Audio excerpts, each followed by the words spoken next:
is the mysterious patient we find in the secret clinic, where her brain activities are said to be out of balance. A big giveaway that she could be the grown adult Rebecca, who has been missing for over 15 years. Hi folks, I'm R, your narrator, and welcome to another theory video where we go over a secret tape about a patient held in a secret clinic.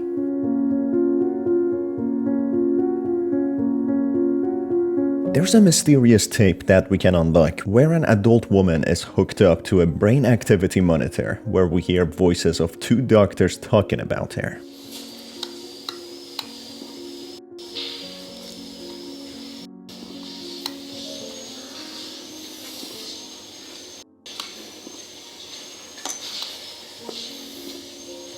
Her condition is stable, but her brain activity is severely out of balance. Noticing more of that in reading footage. Keep a monitor on nerve functions around the brain. Those always go up right before it gets. Excuse me, this corridor isn't scheduled. Hey, excuse me, hey! The doctors talk about how despite her vitals being stable and showing normal signs, her brain activity is out of balance and that they want to investigate her nerves reading around the amygdala. Amygdala is a small part of the brain, but it has a big job.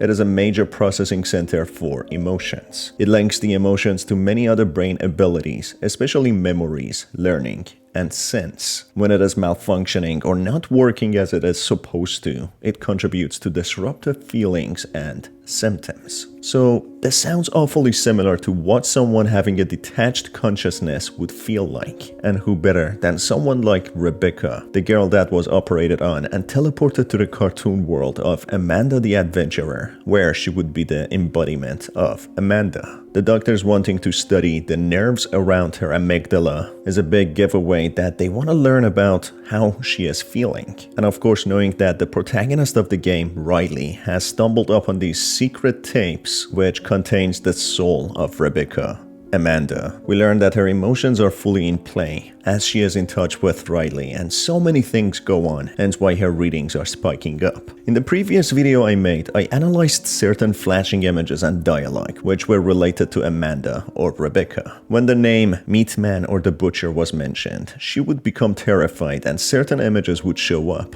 Images of an operation room and surgeon working on her. These seem to have been bad memories which she suffers from. Memories which act as trauma, making her have frequent nightmares even in the So Happy Amanda the Adventurer show. She explains how these memories keep tormenting her and how she doesn't want to think about them. How she doesn't want to remember what happened to her. It gets awfully lonely in here at night. It makes me think about things I really don't want to think about. I'm not even sure what's real.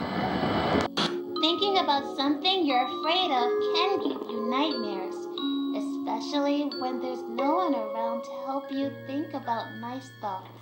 I try to be a big girl and sleep with the lights off, but it makes me feel so alone.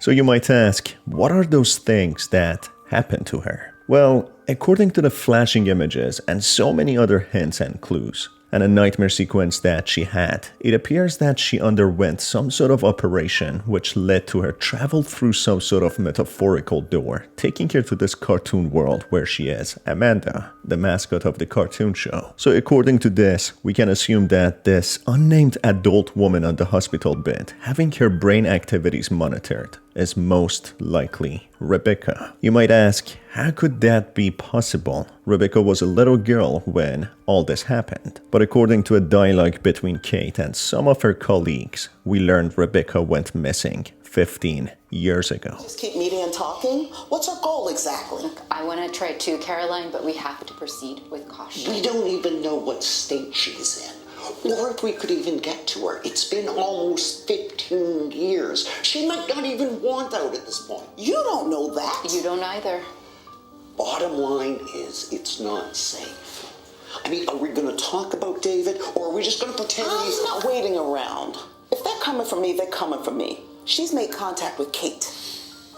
But we don't even know that it's her. It is, but she's too volatile. That's the tricky part. We don't know where she's coming from. Kate, we've been working on this for 14 years. Please.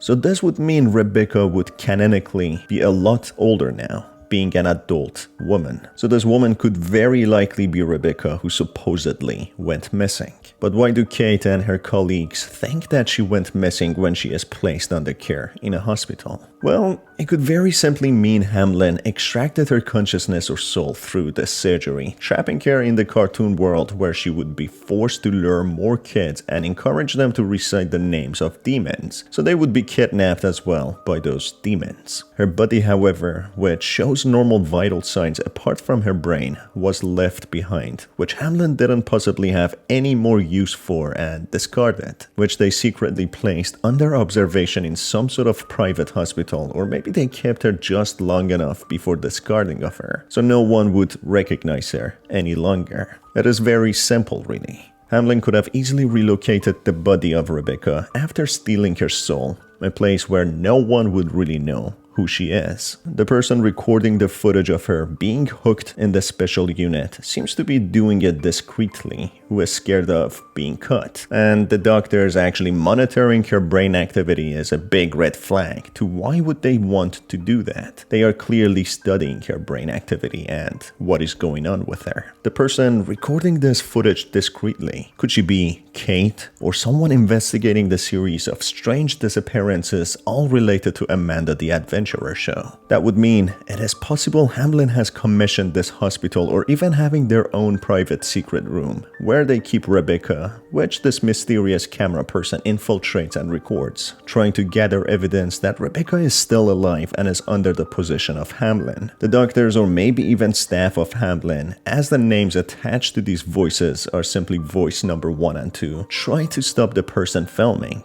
maybe even chasing after the person, and we don't know what really happens after that. All that we know is that someone, maybe Kate, managed to escape and take this evidence. So this means the patient we see is probably Rebecca, whom Hamlin might be still experimenting on and studying after performing the surgery on her. Something interesting to note, however, is that the people observing her talk about how her brain activity is out of balance, especially as of recently, which means something new must have happened to cause the readings be different than before. My own personal theory here is that maybe as Riley is communicating with Amanda, who is the embodiment of Rebecca, caused their brain activity to spike. After such a long time of the show being old news, with not so many people watching it anymore and the show going off air, Rebecca finally gets a visitor who happens to be Riley, which leads to her brain being stimulated again. So this could mean she could have a chance of escaping this world and coming back to the real world. The disturbing fact is, if she had lost her consciousness to the cartoon world of Amanda the Adventurer, this would mean that she had to be kept on the bed while her body was growing into becoming an adult for 15 grueling years. This is truly a horrific way of living and being trapped, losing so many years, all while being surrounded by demons and having nightmares and trauma. As I explained in my last video, Hamlin is an organization which we learn to be associated to a medieval cult who worshipped demons. This cult goes into hiding until Kate and her colleagues discover Hamlin is associated to them. Hamlin enrolls Rebecca into their company, having sinister intentions, who then call out to different demons for them to be summoned while offering the souls of children in return. Seemingly, to be able to do any of this, they initially needed to operate some sort of surgery, taking the consciousness of Rebecca into this show, where she would be a mascot and encourage children to recite the names of these different demons. Pie man, pie man, pie lamb, The kids would then all show the same symptoms, being gravitated towards the show, going into some sort of state of trance until they completely vanish from inside their homes. This is different to how Rebecca's soul was extracted. If it would turn out to be canon that this patient in the hospital is actually Rebecca, Rebecca still has her real body in the real world, while her mind is somewhere else, trapped in a cartoon world. But the way Rebecca was transferred into this world is different to the other children as she was operated on. So maybe Rebecca had to go through the surgery to have her consciousness stolen and transferred into this world. But the other children who recited the names of the demons were quite literally stolen by the demons, who even took their bodies. We know from legends that demons often make deals with humans to give them power or riches in exchange of damning their souls forever to be taken by the devil. Through these legends, they are often portrayed differently. That when the contract nears the end, the soul is only taken after death, but at times, when the deal is struck, the entire body is taken by the devil. In here, as it is a little different, with the parties involved in the contract sacrificing others for the deal, it could mean that the bodies, including the souls of the children, are taken, which would lead to them fully vanishing. So that means that Rebecca didn't necessarily have her soul taken by any demons, but instead, her soul or consciousness became trapped in the show, where she would be a pawn serving Hamlin to steal other children's souls. These children would have a much worse fate of being taken to the underworld, used by different demons. What are your thoughts about this theory? Is it really possible that the patient in the hospital is Rebecca? If so, is there any chance of her returning to her body? Let me know your thoughts and theories down in the comments below. As always, it's been your host Star. Thanks for being here, and I will see you on the next one. Have a fantastic day.